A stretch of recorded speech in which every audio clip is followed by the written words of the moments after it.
Recentemente nós tivemos o último capítulo de Jujutsu Kaisen, o capítulo 271, e eu já fiz a análise dele aqui no canal. E bem, agora é o momento perfeito para fazer um novo top 10 mais forte de Jujutsu Kaisen, pois agora que o mangá acabou, não haverá nenhuma novidade, né? Nenhuma mudança no poder dos personagens. Então dá pra chamar essa de a lista definitiva dos mais fortes de Jujutsu, mas já aviso que apesar do título vai ser um top 11, ou até um pouco mais, pois é muito personagem forte que tem que entrar no vídeo. E se preparem, pois tem um personagem que subiu 4 posições em relação ao meu top 10 anterior, e eu duvido você acertar qual personagem é. Mas enfim, já deixa seu like aí, clica no botão de hypar pra esse vídeo ganhar mais pessoas, e se inscreve no canal pra me ajudar a bater a meta de 19 mil inscritos e os 20 mil até o final do ano, conto com o apoio de vocês. Também considere virar membro do canal, tem vários benefícios incríveis pra vocês, e me ajudaria demais a comprar um PC novo e melhorar a produção dos vídeos. E enfim, aqui que eu falo é Zeshin, e esse é o canal Zeshin Nerd. E agora, vamos pro vídeo. Só pra esclarecer, a lista vai ser baseada em quem vence quem, considerando tudo do personagem, atributos físicos, técnicas e reservas de energia amaldiçoada, e não apenas nível de força. Isso vale mais pra lista de Dragon Ball, mas eu decidi esclarecer aqui também. Ah, e obviamente vão ter spoilers do mangá inteiro. E claro, algumas posições podem ser debatidas, pois o sistema de poder de Jujutsu Kaisen é bem complexo, com um personagem counterando o outro. Então sinta-se livre pra dar sua opinião aí embaixo, com respeito, claro. Dito isso, bora começar. Em 11º lugar fica a Maki e o Toji, os dois Zenins mais fortes que possuem a restrição celestial que os fortalece a um nível absurdo. Porém, retira totalmente suas reservas de energia amaldiçoada, e isso impede eles de usar expansão de domínio, domínio simples, técnica inata e energia reversa. Ou seja, embora sejam extremamente fortes e rápidos, eles são muito limitados em combate e não teriam muito o que fazer contra os próximos da lista. Mas vencer eles também seria muito difícil, pois a resistência deles também é insana. Vimos isso quando o Toji recebe um vermelho do Gojo na fuça, sai voando por vários metros, espativa naquele templo e mesmo assim sai sem nenhum mínimo osso quebrado, apenas com sanguinho na testa. Já o Sukuna, vocês viram como ficou após tomar um vermelho do Gojo. Tudo bem que o Satoru estava bem mais forte em Shinjuku, mas vale mencionar. E um feito absurdo da Maki, que tem os mesmos atributos do Toji, foi ter resistido a 2 Black Flashes do fucking Sukuna. E ela também não pareceu ter se abalado muito, ela aguentava mais uns 2. E também tem um feito absurdo de ter percebido a desviada dos cortes quase instantâneos do Sukuna. Mas mesmo com tudo isso, eles ainda não seriam capazes de derrotar os próximos da lista. E abrindo o top 10 fica o Hakari e a Uraume. Outra colocação dupla, dos dois que protagonizaram a maior batalha desse mangá, mas que nunca vimos e nunca veremos. E bem, ambos estavam bem equiparados durante toda a luta, tanto que ela terminou em empate, né? Pois após a morte do Sukuna, vemos os dois sem nenhum ferimento grave, porém a Uraume estava com o pescoço aparentemente cortado, mas ele estava congelado e ela estava regenerando com energia reversa. Porém, ela não tinha mais nenhum sentido em lutar ou sequer viver após o Sukuna ser derrotado, então ela simplesmente se deixa morrer e vira pó brilhante. E a prova disso é o próprio Hakari, que pergunta pra ela o que ela pretendia fazer dali pra frente, e ela diz que não faria nada, pois não havia mais sentido. Então os dois sabiam que aquele ferimento não era nada pra ela, e que ela poderia continuar lutando se quisesse. Nossa, eu já não sei quantos elo faleceu nessa frase. Quanto ao poder de ambos, seriam grandes problemas pro Toji e Maki, pois o Hakari é imortal por 4 minutos após conseguir um jackpot na expansão de domínio, então ele conseguiria se regenerar de qualquer golpe desferido pela dupla de Zenins, enquanto eles iriam apenas se desgastando com o passar do tempo. Afinal, o Hakari também é um brutamontes quando ativa energia infinita. Os golpes dele seriam bem danosos na Maki e no Toji. E quanto ao Uraume, também poderia se regenerar da maioria dos golpes dos usuários de restrição celestial, e poderia congelá-los para restringir seus movimentos. Olha que irônico. E se eles não tivessem cuidado, poderiam perder os braços ou pernas dessa brincadeira. E ela também pode atacar lançando estacas de gelo afiadas, rochas imensas de gelo e tudo mais. É uma Hinata bem poderosa e difícil de enfrentar. Por isso eles ficam acima, mas ainda assim será uma batalha bem equiparada. E o Toji e Maki tem sim chances de vencer. Em nono lugar fica a Yuki. Eu esqueci totalmente dela no ranking anterior, e alguns perguntaram sobre ela nos comentários, e esse é um dos fortes motivos para decidir fazer um novo top 10. E bem, a Yuki Tsukuma é uma feiticeira de grau especial que possui uma técnica inata absurda, que a permite manipular a massa imaginária e aumentar muito sua própria força. Tanto que ela conseguiu destroçar uma das maldições mais fortes do Kenjaku com apenas uma garuda bem chutada. E essa inata pode ir longe demais. No ápice de poder, a Yuki consegue criar tanta massa imaginária em um único ponto que tudo se colapsa e acaba convergindo em um buraco negro que poderia destruir o mundo todo. O que já que a Terra só sobreviveram graças à técnica antigravidade que ele aprendeu lá na Ara Heian. Quer dizer, robô da mãe de Yuji. Além dessa inata absurda, ela também tem um domínio simples e a energia reversa. E claro, possui a própria expansão de domínio. Porém, nunca nos foi mostrada. Então é meio complicado de se considerar. De qualquer forma, a inata, força e experiência dela colocam ela acima de Hakari, Uraume, Maki e Toji, mas ainda é muito equilibrado. Seria uma batalha insana. Em último caso, a Yuki pode ativar o buraco negro e destruir tudo e todos. E acabou. E como que ela quer, mesmo que sendo empate em teoria, como que ela que ativou, a vitória iria pra ela. Em oitavo lugar fica o Kashimo. O Hajime ficar acima do Hakari não é surpresa pra ninguém. E nem tem muito debate. Afinal, eu não estou considerando o Kashimo base que enfrentou o Hakari e perdeu. E sim o Kashimo Amber, com a transformação de raio. O próprio Hakari disse que não teria vencido se o Hajime tivesse usado a inata. E como nós vimos contra o Sukuna, é realmente um aumento de poder absurdo, principalmente em velocidade. Ele conseguiria dar Speed Blitz nos anteriores dessa lista vista com certeza. O único problema dele seria a expansão de domínio da Yuki. Porém, como todos nós sabemos, ela nunca mostrou esse domínio, então não dá pra saber exatamente como funcionaria. Mas considerando a velocidade do Kashimo, ele poderia impedir a Yuki de expandir o domínio ou usar um domínio simples e tentar matar ela antes dele quebrar. E quanto ao buraco negro, não tem muito o que o Hajime fazer, além de matar ela antes dela tentar usar isso. Dada a velocidade de cada um, ele conseguiria. Em sétimo lugar fica a Yorozu. Outra personagem que eu ignorei no top 10 anterior, mas depois eu vi o quão absurdos são os poderes dela. A Yorozu é uma feiticeira da Era Heian que reencarnou no mundo atual pelo corpo da Tsumiki, e ela possui a inata da criação, podendo construir qualquer coisa que imaginar utilizando energia amaldiçoada. Inclusive, pode criar uma super armadura que torna ela muito difícil de se lidar. Ela é tão forte que só foi parada pelo Mahoraga e enfrentou o Sukuna utilizando todo o potencial das 10 sombras, então eu conseguiria tranquilamente sair na porrada com qualquer um abaixo nessa lista. Mas o principal motivo dela ficar nessa posição é claramente pela técnica da esfera perfeita, que é um conceito matemático que gera uma pressão infinita pela anomalia do quão pequeno é o ponto de contato. A Yorozu literalmente tem o ataque mais forte da obra, mais forte até que o buraco negro da Yuki, que apagaria na hora qualquer um. E como se não fosse bastante, ela ainda pode definir a esfera perfeita como um acerto garantido de sua expansão de domínio. Ou seja, nenhum Mugen do Gojo escaparia dessa anomalia matemática. Temos que lembrar que ela só foi vencida por um Mahoraga adaptado. Mas claro, os próximos da lista têm formas de vencê-la, seja por sobrepor o domínio dela ou por serem mais rápidos e fortes. Ou os dois. Em sexto lugar fica o Yuta. Exatamente, eu coloco o Okotsu acima do Kashimo. Isso é um debate recorrente na comunidade, pois os dois são bem equiparados. Muitos dizem que o Hajime daria Speed Blitz no Yuta, mas eu não acho que a diferença de velocidade seja tão grande assim. Ainda mais porque o Yuta tem a Rika pra lutar ao lado dele e protegê-lo de ataques surpresas e tudo mais. Então o Kashimo teria que lidar contra dois monstros super rápidos. Mas ainda assim seria uma batalha muito difícil pro Yuta. E contra a Yorozu, também seria um grande problema pra ele. A esfera perfeita é realmente algo fora da curva, ironicamente. E não temos como saber qual expansão iria prevalecer. Teoricamente seria a da Yorozu, por ela ser uma feiticeira muito mais experiente, com uma expansão naturalmente mais refinada. Mas ainda assim é suposição. E se considerarmos que as duas expansões iriam entrar em conflito e se anular, a esfera perfeita não teria acerto garantido no Yuta. E os dois teriam que partir pro X1 insano e seria um combate dificílimo. Mas com a ajuda da Rika, ele provavelmente seria vencedor. E o Yuta no corpo do Gojo, mesmo sendo absurdamente mais fraco que o Gojo original, ainda soloaria a Yorozu e o Hajime. O Moriokusho, um Roshi já era pra eles. O problema é só o Yuta conseguir usar direito, mas eu vou falar melhor sobre isso em breve. Mas antes de ir pra melhor parte, só que lembrar vocês aí de deixar o like, se inscrever no canal pra me ajudar a bater a meta de 19 mil inscritos e os 20 mil inscritos ainda esse ano, conto com o apoio de vocês. Dito isso, bora continuar.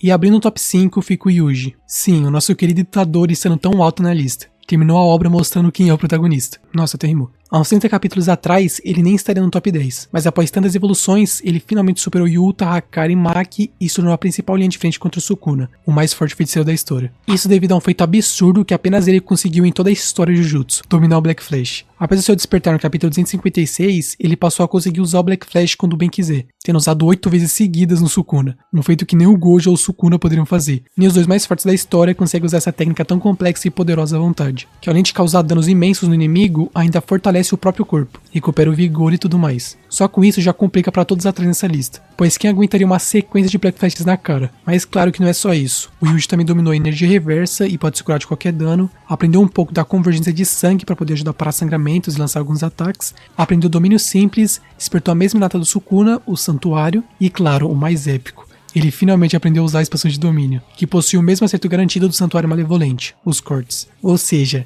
ele se tornou completamente absurdo e conseguiria vencer o Yuta mesmo no corpo do Gojo, pois o Yuta não conseguiu usar nenhuma técnica do Gojo direito, até aquele roxo final saiu falhado, por isso as esferas não se sobreporam nesse quadro, o que sempre ocorreu quando o Gojo usou. E agora que o Itadori possui expansão de domínio, ambos entrariam num clash de domínios e teriam que resolver o bagulho na porrada. E aí não tem nem discussão, o Yuji é o mais porradeiro dessa obra, e bagaçar o Yuta na base do Black Flash e punho divergente. Mas ainda assim, eu sei que isso vai gerar muitas polêmicas, pois o Itadori ainda é bem subestimado. Mas vamos continuar, pois as polêmicas estão só começando. E em quarto lugar fica o Kenjaku. Exato, esse é o personagem que subiu 4 colocações no ranking em relação ao top 10 anterior, pois no último vídeo ele estava em 8º lugar, porém eu analisei melhor os feitos dele e percebi o quão quebrado ele é. Primeiramente, ele possui um arsenal absurdo de maldições graças ao corpo do Geto, e as maldições mais fortes do arsenal dele possuem até uma expansão de domínio próprio, o que é bem quebrado. Além disso, ele também possui uma habilidade de gravidade que gera fortes pressões gravitacionais, e também que anula essas pressões, como ele fez com o buraco negro da Tsukumo. E o mais absurdo de tudo isso é a expansão de domínio dele, que não possui barreira igualmente a do Sukuna. Ou seja, o Kenjaku countera todas as expansões de domínio da obra, menos a do Sukuna e a do Gojo, claro. Então ele vence qualquer batalha contra os anteriores na lista simplesmente expandindo o domínio, e então a gravidade da expansão dele iria destruir a barreira da expansão inimiga por fora, e ele venceria a batalha.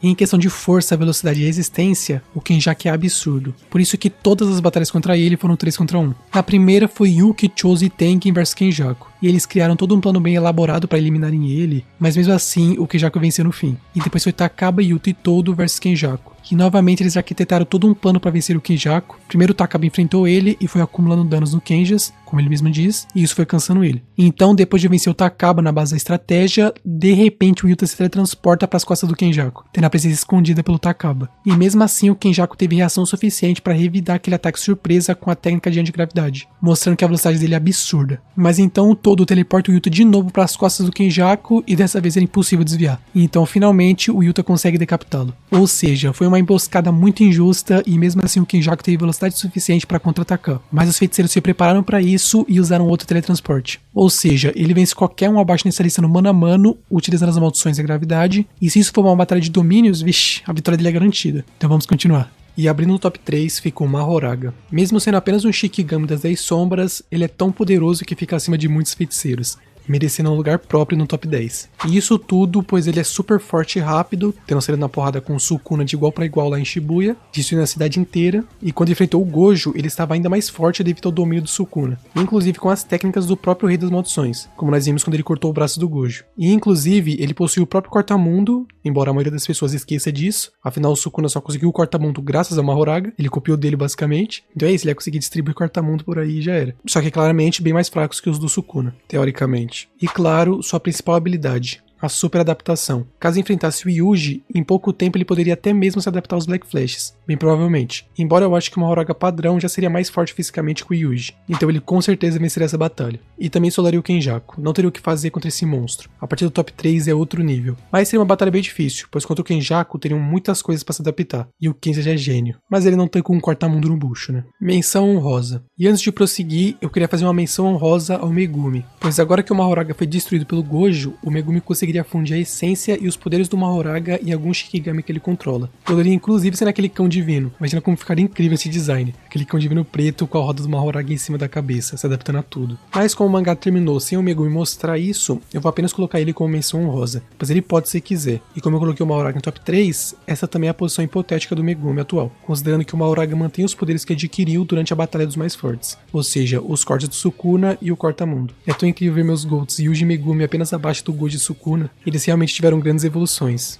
Mas enfim. Em segundo lugar fica Ryomen Sukuna. Exatamente. O Rei das Maldições fica em apenas segundo lugar. Essa vai ser a posição mais polêmica do vídeo. E bem, é indiscutível a superioridade dele em relação aos personagens abaixo na lista. Afinal, ele estava super nerfado após a luta contra o Gojo, sem a ajuda do Mahoraga, e mesmo assim ele solou quase todos os feiticeiros desse top 10. E quanto ao Mahoraga, ele foi derrotado por um Sukuna 15 dedos lá em Shibuya. Não tem nem comparação com o Sukuna 20 dedos. Embora que o Mahoraga Prime seja mais forte que aquele de Shibuya, mas ainda assim o Sukuna ficou muito mais forte, então ele com certeza venceria. Ele possui técnicas absurdas como Cleaver, Desmantelar, Santuário Malevolente, Fuga e Corta-Mundo. E claro, se considerarmos ele após possuir o corpo do Megumi, ele tem acesso à técnica das 10 sombras, podendo invocar o Mahoraga para se adaptar a tudo e ajudar na luta. E os motivos para ele ficar em segundo lugar eu explico na próxima colocação. E em primeiríssimo lugar fica Satoru Gojo, o mais honrado entre o céu e a terra, o portador de 6 olhos e o feiticeiro mais poderoso do mundo, por possuir técnicas absurdas, sendo elas o azul, que atrai tudo, o vermelho, que repele tudo, o roxo, que apaga tudo,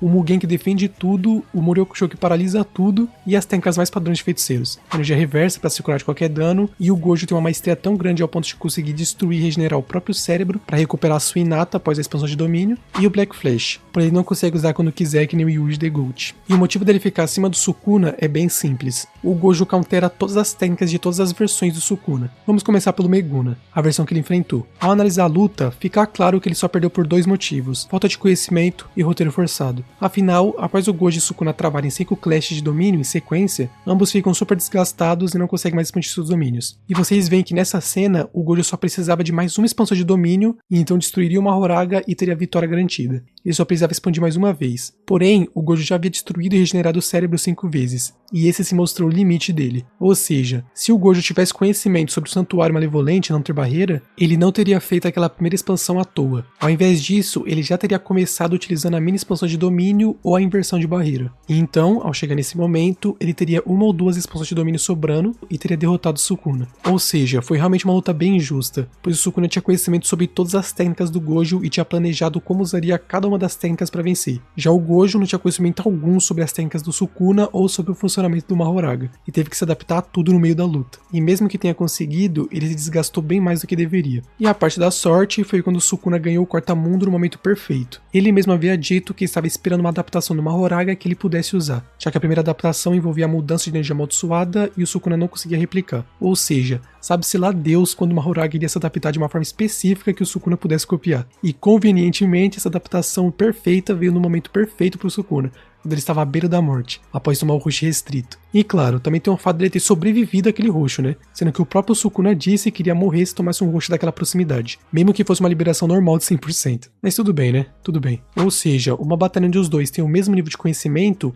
o Gojo vence o Meguna com certeza, se o roteiro não salvar o Sukuna da morte pro mangá continuar, né? Agora, contra o Sukuna Heian, seria uma batalha ainda mais fácil. O Gojo venceria na primeira expansão de domínio. E a prova disso está na explicação de como funcionou cada Domain Clash entre o Moriokusho e o Fukuma Mizushi, e como o Sukuna sobreviveu. É dito que a expansão do Gojo atinge tudo dentro da barreira, inclusive o Gojo, mas ele é imune devido aos 6 olhos. Já a expansão do Sukuna atinge tudo dentro do alcance, excluindo o próprio Sukuna. Por isso que ele não é cortado. Ou seja, o Sukuna não tem proteção contra o Moriokusho, pois não tem nenhum efeito de acerto garantido em volta dele. Por isso é dito que o Moriokusho acertou o Sukuna todas as vezes. Ele só sobreviveu pois transferiu os efeitos para a alma do Megumi, enquanto fazia o Mahoraga se adaptar. Ou seja, o Sukuna Heian não conseguiria transferir os efeitos para ninguém, então ele perderia no primeiro clash de domínio, tendo a mente esbagaçada pelo Moriokusho. E mesmo que ele conseguisse de alguma forma sobreviver, se o acerto garantido não acertasse ele em todas as vezes, ainda assim ele perderia por causa que o Gojo é muito mais forte dentro do domínio, até porque nenhuma técnica do Sukuna acertaria o Gojo. A única forma dele acertar o Gojo é usando extensão de domínio, ou seja, ele só podia acertar na porrada, enquanto o Gojo podia ficar abusando de azul, vermelho, ficar explodindo o Sukuna, puxando para um lado para o outro e esbagaçar ele. Então o Gojo com certeza vence o Sukuna Heian em qualquer cenário. Mas pelo que foi dito no mangá, ele vence na primeira expansão de domínio simplesmente pelo acerto garantido do Moriokusho acertar o Sukuna. E contra o Sukuna Truiforme, após a luta contra o Gojo, seria uma batalha super fácil pro Gojo. Afinal, esse Sukuna estava todo nerfado, tendo que usar cânticos e sinais de mão pro corta-mundo, além do normal. Então o Gojo desviaria na maior facilidade do mundo, se até o Kashimo desviou. Imagina o Gojo com 6 olhos e tendo a maior velocidade da obra, tendo teleporte, enfim. E além disso, a mente do Sukuna estava afetada pelo Moriokusho, então ele tinha problemas para expandir o domínio por um bom tempo. Ou seja, o Gojo com certeza destrói qualquer versão do Sukuna apresentada na obra, o que torna ele o mais forte que já apareceu no mangá. E contra todas essas provas do próprio mangá, a única coisa que os defensores do Sukuna podem se agarrar de forma lógica é a frase melancólica do Gojo, dizendo que não sabe se venceria mesmo se o Sukuna não tivesse as 10 sombras, e que ele sentiu que o Sukuna não deu tudo de si. Porém, isso é apenas a frase de um personagem, um que estava nos delírios de seus últimos momentos ainda por cima, e é totalmente combatida pela fala do narrador de que o Sukuna estava aflito pela primeira vez em 1000 anos, estava sentindo nervosismo. E a palavra do narrador é a verdade, é quase a fala do autor. Alguém que está acima dos personagens. Se falar de personagens tivesse algum valor, o Gojo dizendo que venceria era o fato. O Sukuna dizendo que não morreria se tomasse um roxo era um fato. O Sukuna dizendo que havia vencido nessa parte era um fato. O Gojo dizendo que destruiria o Mahoraga com um golpe nessa cena era um fato. Mas não, todos se mostraram errados. Afinal, os personagens só sabem sobre as próprias percepções. E o Gojo não leu a mensagem do narrador de que o Sukuna estava aflito, e ele nem sabe como o corta-mundo funciona e como ele morreu. Não faz ideia de que o Sukuna usou pacto, de que o Sukuna estava esperando uma adaptação do Mahoraga que ninguém sabia quando ia chegar. E como disse, não sabia que o Sukuna estava aflito, ou seja, aquela frase do Gojo foi totalmente baseada na percepção dele num estado melancólico. Então, tipo, não pode ser usado como fato, de forma alguma. Se agarrar essa frase para tentar anular todas as provas da superioridade do Gojo que o mangá mostrou, é simplesmente ridículo. Mas, de certa forma, é isso que o Akutami queria. Ele não queria definir um mais forte da batalha dos mais fortes. Ele queria deixar as duas fanbases ativas debatendo. Então ele deu muitos feitos pro Gojo, fez o Gojo ser foda, até porque ele tava fora do mangá por muito tempo, ele ficou fora do mangá selado por centenas de capítulos, então ele voltou já mitando pros fãs do hypado do mangá inteiro, só que depois que ele morre, o Akutami matou ele em off-screen, não conseguiu mostrar porque não fez nenhum sentido o Gojo ter morrido daquele jeito, então meio que meteu um off-screen, frase aleatória do Gojo, é isso, pra manter a comunidade ativa debatendo. Só que isso aí não funciona não, o que ele mostrou, os feitos, vale muito mais do que qualquer afirmação de personagem. Se uma imagem vale mais do que 1000 palavras, imagina quanto 1000 imagens vale a mais do que uma palavra. Mas enfim, eu já falei demais. A parte do Gojo ficou gigantesca de novo. Em breve eu faria um vídeo com todos os detalhes e provas de como o Gojo vence qualquer versão do Sukuna, até uma hipotética versão Full Power, que seria um Sukuna Triforme, com a alma do Megumi, tendo um corta-mundo sem os nerfs, sem o nerf do Muryokusho e essas coisas. O Gojo ainda vence. Vou fazer um vídeo inteiro explicando como ele vence cada versão do Gojo, baseado nos feitos e explicações de cada técnica dadas no mangá. Essa vai ser minha última homenagem ao honrado. Provavelmente vai ser esse mês ainda. É que ainda tem muita coisa pra chegar, Dragon Ball Daima, etc. Mas por hoje eu fico por aqui. Mas é isso, galera. Esse foi o vídeo. Espero que tenham gostado e entendido bem os motivos de cada colocação. Então já deixa seu like aí pra esse vídeo chegar em mais pessoas. E se inscreve no canal pra me ajudar a bater a meta de 19 mil inscritos e os 20 mil ainda esse ano. Conto com o apoio de vocês, galera. E também considera virar membro do canal. Tem vários benefícios incríveis pra vocês. E me ajudaria demais a comprar um PC novo e melhorar a produção dos vídeos. Não esquece de comentar aí ideias de vídeos sobre Jujutsu Kaisen, que seria legal trazer aqui no canal. E também entrar no meu servidor do Discord se quiser. Link na descrição. É isso, até o próximo vídeo e fui! 9 ropes, polarized light, crow and declaration, between front and back, hollow, purple.